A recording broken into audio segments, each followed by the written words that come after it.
Estamos hablando del llamamiento eficaz. Dios llama de manera especial e irresistible por medio de su Espíritu y su palabra a sus escogidos. Entonces, tiene que haber un momento en donde los escogidos son llamados y se activa la elección de la que ellos son objeto, ¿verdad? Y entonces entendemos nosotros en la Biblia, eso es cuando ocurre el llamamiento. Le voy a pedir a uno de ustedes que busque Romanos 8:30, por favor. Romanos 8:30 y lo lea en voz alta. Vamos allá a Romanos 8:30. Ok. ¿Quién lo tiene? ¿Quién lo lee? A los que predestinó, a estos también llamó. A los que llamó, a estos también justificó. A los que justificó, a estos también glorificó. Fíjense cuántos eslabones de la cadena de la salvación se nos presentan aquí. Hagamos un recuento. En primer lugar, ¿qué se nos dice? Que conocí. Bueno, desde los que predestinó. A los que predestinó, ¿verdad? Predestinación, elección. Luego, número 2, ¿qué dice aquí? Llamó. Llamamiento, ¿verdad? Luego, número 3, justificación. Y luego al final, ¿qué menciona él? Glorificó. Entonces, como pueden ver, aunque no se mencionan todos los detalles de los otros conceptos, sí hay una secuencia que Pablo describe aquí. Sí hay eslabones en esta cadena. Ese es uno de los versículos más típicos para justificar este tema del ordo salutis. Ahora, ¿observaron ustedes? No dice, a los que predestinó, a estos también llamó. A los que llamó, a estos justificó. Y a algunos de los que justificó, al final la hicieron y los glorificará. ¿No? En primer lugar dice que a los mismos que empiezan esta cadena, esta secuencia, los termina glorificando. Y tercero, usando aoristos, o sea, hechos completos, elige, llama, justifica y el glorificó ya está como un hecho finalizado, aunque sabemos que en la práctica todavía está por venir. Entonces, pasajes como estos nos dejan a nosotros claridad en cuanto a que los escogidos van a terminar glorificados y van a pasar por la justificación. Y el que experimente auténticamente la justificación no se va a perder en el camino, va a ser glorificado. Entonces, pasajes como estos nos dejan a nosotros, entonces, no se puede perder la salvación. Porque entonces, si se perdiera la salvación, sería como decir, tenemos gente elegida que no llegó a la glorificación, sino que en el camino se le cayó a Dios. ¿Verdad? O gente justificada en el infierno. Entonces, esas son las implicaciones reales. Entonces, ¿cómo las justificas? Esas son las preguntas que... Esa es una pregunta que todavía no encuentro arminiano que me la quiera responder. El otro día estaba hablando con un pastor americano al que le queríamos rentar el edificio cuando estábamos queriendo empezar el campus de Stockton. Me dijo que él no compartía nuestra manera de pensar. Le dije, bueno, no es mi manera de pensar. Le dije, ¿usted cree entonces que una persona que es regenerada es hija de Dios? Me dijo, sí. Entonces, ¿la regeneración te convierte en hijo de Dios? Sí. Entonces, si una persona pierde la salvación, ¿quiere decir que esta persona fue regenerada o no fue regenerada? Pues sí. Entonces usted me está diciendo que en el infierno va a haber hijos de Dios. En el infierno va a haber hijos de Dios. Eso es lo que estoy entendiendo, lo que usted me está diciendo. Que si hay algunos hijos de Dios auténticos y que va a haber regenerados en el infierno. Eso es lo que estoy entendiendo. ¿Qué creen que me dijo? Me cambió de tema. No, pero es que en este otro pasaje, espérate tantito, respóndeme la pregunta. Es una pregunta legítima, ¿no? Es una pregunta legítima. Yo leo Romanos 8:30, a los que predestinó, a estos también llamó, a estos también justificó, a estos también glorificó. ¿Qué pasó allí? Es que la cadena del ordo salutis no era tan fuerte, ¿verdad? Somos capaces de arrancarle un eslabón nosotros a la cadena de Dios para que se nos pierda, ¿verdad? Entonces, esas son las implicaciones teológicas.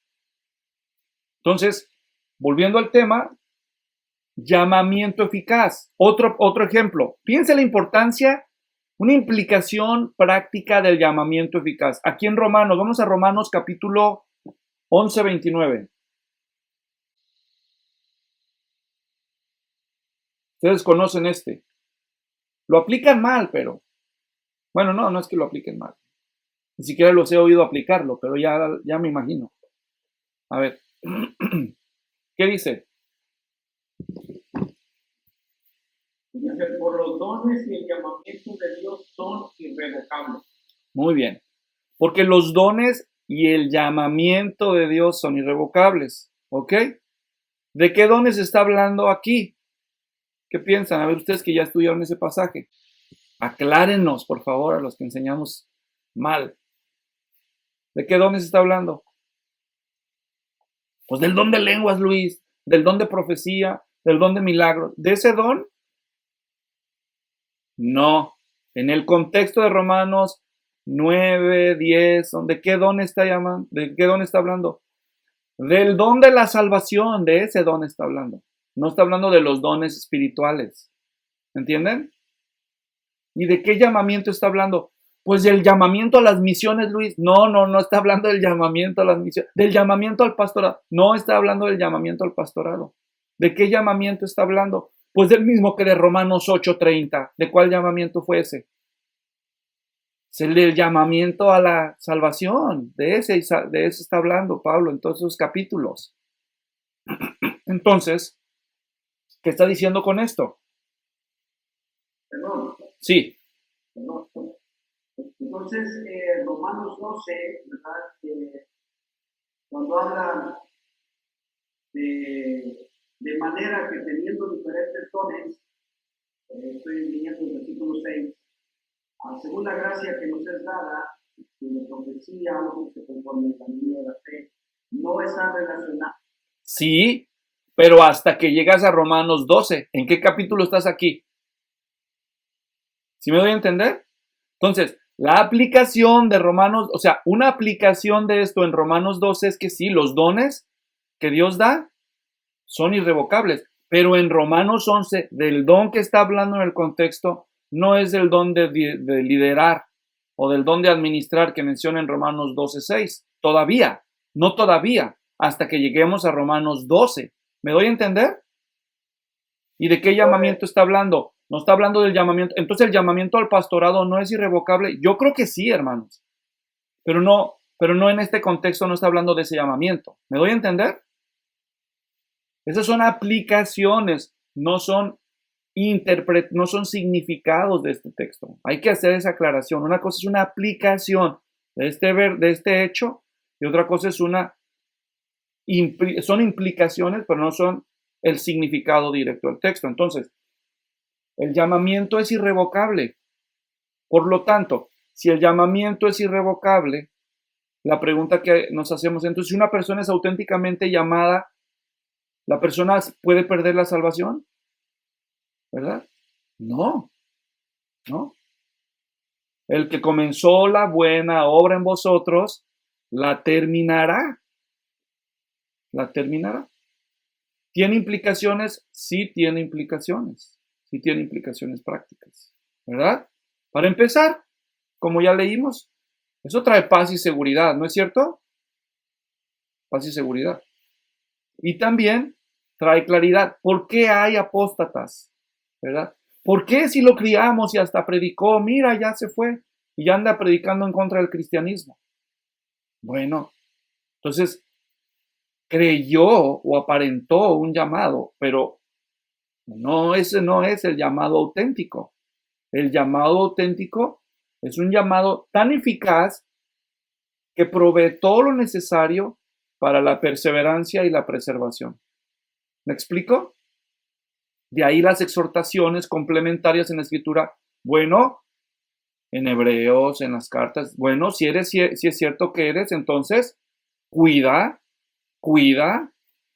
persevera, demuestra, lo cual nos dice las implicaciones es que el llamamiento eficaz que conduce a la auténtica salvación conlleva el germen de la gracia de Dios para guardarnos, para producir en nosotros el deseo y la capacidad de perseverar. Aunque no seamos perfectos, una persona auténticamente llamada va a recibir todo lo necesario, el querer como el hacer, de perseverar hasta el final, pero sigue siendo 100% responsable de perseverar, pero solo lo va a lograr por la provisión de Dios, que los teólogos reformados llamaban la preservación, ¿verdad? Que Dios nos preserva, nos guarda, dice Pedro en 1 Pedro 1:5, que sois guardados mediante la fe por el poder de Dios para salvación. Pues Dios provee el poder para que yo quiera y pueda perseverar en esta gracia a la que he sido yo llamado. No me quita responsabilidad, pero me provee de lo necesario y del deseo en esta dirección.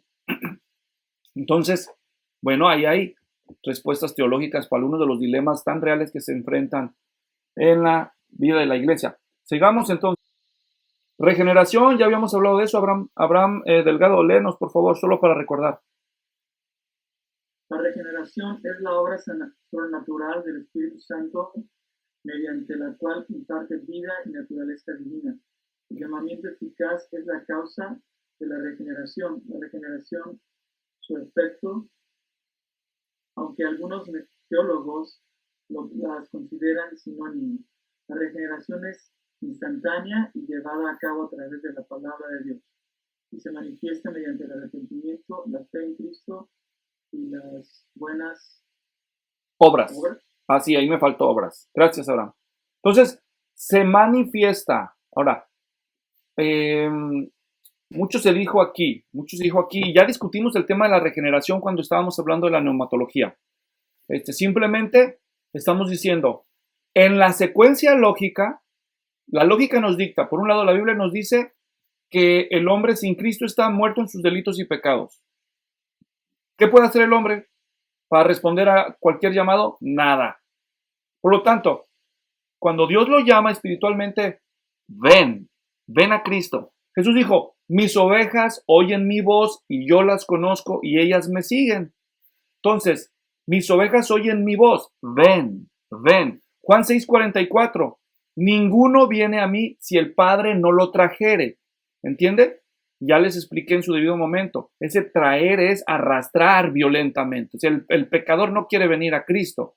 Entonces Dios lo llama, le dice, ven. Jesús dice con su boca, vengan a mí todos los trabajados y cargados, mientras que el Espíritu Santo dice invisiblemente, ven a Cristo, al muerto. Pero como el muerto es incapaz de hacer nada por sí mismo, en el proceso del llamamiento, ven, Dios genera vida en el muerto para que ahora pueda responder, para que el muerto ahora pueda oír porque antes no oye nada, para que el ciego pueda ver porque antes está cegado en su entendimiento porque el Dios de este siglo lo ha cegado, para que no vea el resplandor de la gloria de Cristo revelada en el Evangelio.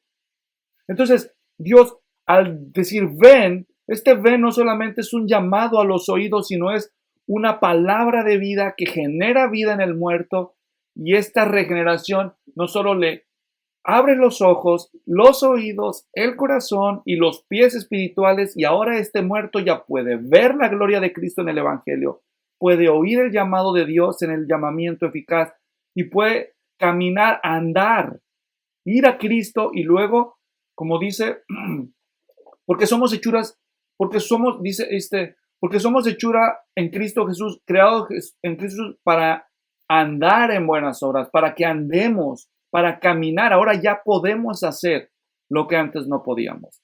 Entonces, hay una naturaleza inseparable entre el llamamiento y la regeneración. Algunos dicen llamamiento para regeneración o llamamiento y regeneración es lo mismo. Bueno, existe ese debate porque ya dijimos, nosotros lo separamos de manera conceptual, lógica, pero estas cosas ocurren en un instante en el tiempo que Dios ha designado para cada ser humano. ¿Hasta aquí está claro, hermanos? Ok, ¿qué implicaciones prácticas hay de esto? Bueno, yo puedo pensar en algunas que han sido muy útiles para mí. Número 1, puedo pensar, ustedes piensen en las suyas. Implicaciones prácticas. Número 1, cuando proclamo el evangelio tengo que ser moderado en mis celebraciones y declaraciones de supuestas conversiones. ¿Me doy a entender? Aquí yo estoy evangelizando a toda esta multitud de pantallitas, me están escuchando. Yo digo, repitan oración conmigo, o que diga, yo soy un pecador, me arrepiento de mis pecados, acepto a Cristo en mi corazón. Amén, amén. Bienvenidos a la familia de Dios, ya son salvos. Ahora sí, aleluya, ya, gloria a Dios. Amén, hermanos. Ahora sí, hermano. Ok, que le vaya bien. Bueno, puedes decir eso si quieres, pero eso no cambia la realidad. Solo porque alguien dice, entonces no. ¿Qué enseña la Escritura? El tiempo lo dirá. ¿Verdad?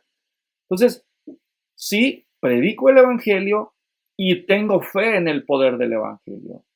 Me encanta. Entonces, segunda implicación que veo. O sea, primera implicación que yo deduzco de esta realidad, moderación, alegría moderada, alegría sabia. Me alegra que la gente escuche y profese, porque muchas de estas van a ser auténticas, pero otras tomará tiempo. Segunda implicación práctica que yo veo de estas implicaciones.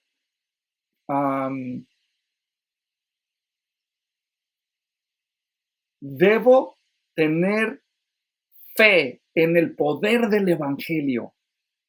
Evangelizar es una de las experiencias de poder más gloriosas que un pastor y un cristiano puede experimentar en su vida.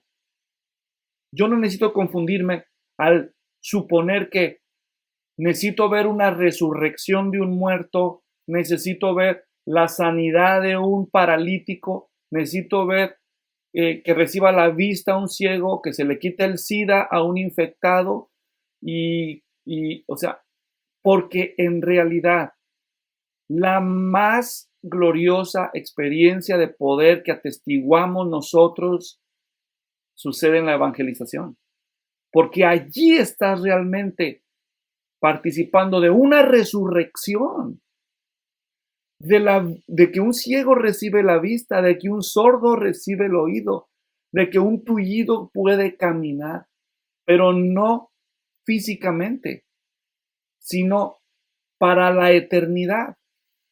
Como les conté una vez, estuve allá cuando estaba en Guatemala, fui a las noches de gloria, No voy a decirles quién porque cobra puro efectivo, ¿verdad? Puro cash, ¿verdad?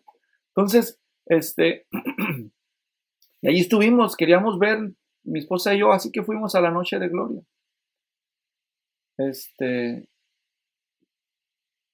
En todo ese ratote ocurrieron dos cosas, entre tantas. Ocurrieron milagros, supuestamente. Puede ser que sí, ¿por qué no? Dios hace milagros cada vez que Él quiere, ¿verdad? Entonces, se oró y supuestamente hubo milagros y las personas empezaron a testificar de los milagros que ocurrieron. Y hubo predicación. Se habló de muchos temas y de muchas anécdotas, pero sobre todo se habló del Espíritu Santo, ¿ok? Pero ni una sola vez se predicó el Evangelio ni a Cristo. Todo giró en torno a las anécdotas del hombre y al tema del Espíritu Santo. Se oró por los enfermos y sucedieron supuestos milagros. Danilo Montero estaba cantando ese día y el predicador ahí estaba haciendo su actividad, ¿no? Cash Luna, para los que no saben quién todavía. Ok, entonces ahí estábamos, ¿no? Y yo me fui, pues, pensativo y triste al final de esa noche. ¿Por qué? ¿No recibiste tu milagro? No por eso.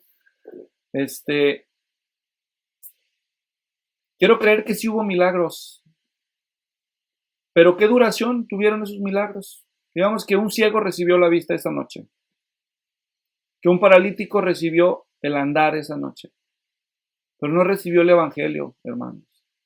No recibió el evangelio. ¿Cuánto tiempo le va a durar esa vista? ¿Cuánto tiempo le va a durar ese andar?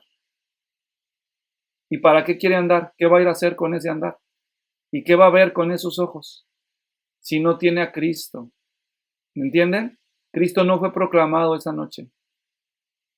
Eso me dejó preocupado. Un malentendido de cuáles son los mayores milagros que nosotros podemos aspirar a ofrecerle a la gente. Y la otra, se le llama noches de gloria. Por eso digo, yo creo que no son noches de gloria, porque si para ti la mayor gloria es ver que un paralítico camine y que un ciego vea, pues tú no has leído la Biblia. Porque la gloria a los que predestinó a estos también llamó, y a los que llamó a estos justificó, y a los que justificó a estos glorificó. En verdad, volver a caminar aquí en el mundo es la gloria. ¿Es la gloria una sanidad física? Te puedo demostrar que no. Porque aunque vuelvas a caminar, te vas a volver a enfermar. Vas a ser objeto de tristezas, de desenlaces inesperados y finalmente morirás. Pero la gloria venidera, esa sí es una gloria incomparable. Pues tengo por cierto que las aflicciones del tiempo presente no son comparables con la gloria venidera que en nosotros ha de manifestarse. Y esa gloria venidera es inseparable de la justificación. ¿O no, pastores? Pero si yo no proclamo el mensaje justificador, ¿cómo aspiro a darle la verdadera gloria al oyente, la opción de acceder a esa gloria? No hay tal, por eso esas no son noches de gloria, son noches de milagros, si quieren llamarlos, si fueran auténticos los milagros, aunque más pienso yo que son noches de desgracia. Porque ¿saben qué difícil es congregar una multitud que quiera oír de asuntos bíblicos y tenerlos enfrente y dejarlos ir sin presentarles a Cristo? Para mí eso es una desgracia, hermanos. Si tú no piensas lo mismo que yo, pues lee la Biblia y verás. Lee la Biblia. Ser capaz de haber reunido una multitud y no presentarles a Cristo para mí es una vergüenza. Es un pecado imperdonable para un predicador y es una desgracia para esa multitud. Entonces, hermanos, estas realidades teológicas deberían a nosotros sentirnos los hombres más privilegiados del mundo, de tener el Evangelio, compartirlo y ser testigos de muchos de los más gloriosos milagros. Algunos de nosotros, hasta que muramos, vamos a entender el privilegio que Dios nos dio, de haber sido el instrumento humano de llevar el Evangelio a personas que van a estar por la eternidad glorificando a Dios, y cuando lleguemos allá, decir, como una canción antigua que tenía, creo que el Dani Berríos, que se llamaba, decía, gracias por darme al Señor, porque el Señor te usó a ti para traerme a Él. Y ahí vamos a darnos cuenta que el más valioso de los privilegios nuestros es ser instrumento en las manos de Dios para la conversión de otros. Eso sí, hermanos, eso sí que es algo que no debemos perdernos y que está al alcance de todos. No necesitas la unción de Cash Luna para eso. Tú ya tienes el Evangelio todopoderoso de Dios. El Espíritu Santo obra a través del Evangelio. No necesito que el Cash me ponga la mano, que me la puso encima una vez. Y oró por mí y nada me pasó, no me caí. Entonces, pero nuestro Señor puso su mano sobre nosotros y puso en nuestras manos el bendito Evangelio que tiene poder para salvación, para levantar muertos. Así que yo confío más que Dios obre su llamamiento eficaz en la gente a que yo obre el llamamiento y pasen al frente aquí los que quieran recibir. Va bien, puedes hacerlo, pero confía que en el Evangelio Dios obra su llamamiento. ¿No voy a entender? ¿Saben esto que llamar a las personas a levantar la mano, repetir la oración o pasar al frente? Esto es un invento reciente comparado con la historia de la iglesia. Se empezó a practicar apenas a mediados del siglo pasado aquí en Estados Unidos. Antes de eso, no había tal cosa. de recibir a Cristo, pasar al frente, levantar la mano, nada como esto. ¿Qué hacían entonces? Predicaban el evangelio, predicaban y llamaban a la gente al arrepentimiento y a la fe. Y cuando la gente realmente experimentaba eso, ocurría la conversión, pasaron al frente o no pasaron al frente, repitieran la oración o no repitieran la oración. Nomás proclama el evangelio y aclárale a la gente las demandas del evangelio, que eran dos. ¿Cuáles eran las demandas del evangelio? Repasamos la semana pasada. ¿Cuáles? Arrepentirse y creer en el evangelio. Ahí está, ¿verdad? Si tú eres fiel al encargo, a la entrega, Dios decidirá si ese es el momento del llamamiento. Y si no es el tiempo del llamamiento de Dios, tú no lo vas a poder manipular.